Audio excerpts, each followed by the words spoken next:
Hello, I'm Joel with Geauga Park District, and I'm a land steward in their natural resource department. Today we are going to learn how to correctly plant a tree. And first of all, you want to look at your site of where you're going to plant your trees. Is it high and dry? Is it low and wet? That'll determine which species are going to do well there. For some high dry areas, consider northern red oak, white oak, bitternut hickory, and tulip poplar. For some low wet areas, consider black walnut, shagbark hickory, and tupelo. Now, we have two planting methods, and I'm going to start with if you get your trees in a pot, potted trees.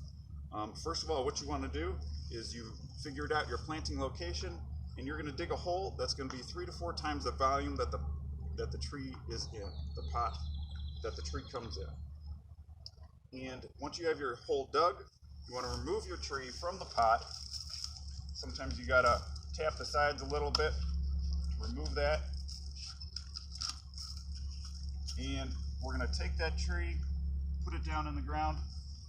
And for the depth, we don't want the dirt to cover up the root collar, which is where the roots meet the bark. We want to have that right at the soil line. So we don't want it too deep, we don't want it too shallow that any roots are exposed. So this is going to be a little deep, so I'm going to add a little soil just to the bottom here, raise it up just a little, and then I'm going to fill in the rest of the soil around all the roots. Make sure it's completely covered. We don't want any roots exposed.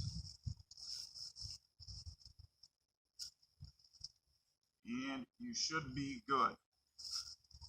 Now when you're doing this, you're doing your planting, the ideal times to plant trees is going to be in late fall or early spring. This is when the trees are going to be dormant and there's going to be the least stress to those trees. Another method for planting trees is if the trees are bare root. So that means the trees are purchased and there's no soil around the roots. And they're going to look something similar to this. And one of the most important things you want to concentrate on of the survivability of these trees is keeping the roots moist. If you let these roots dry out, that will really decrease the survivability of this tree. So to plant a bare root tree seedling, you can take a tree spade, just like this, a shovel, insert it into the soil, and open up an opening in the soil. Take your bare root tree seedling, work those roots down into that opening. Again, we don't want to bury it so deep or so shallow. We want that root collar right at the soil line. Once you get it approximately where you want it, again, you can take your spade, insert it into the ground next to the tree, and close up the soil around it, and you're on your way. Also, if the soil is moist enough, you can also heel it in with your boot heel to move that soil and close up that opening. These are a couple of ways you can plant your trees. Hopefully you have a success this spring. Have a great day. Thank you.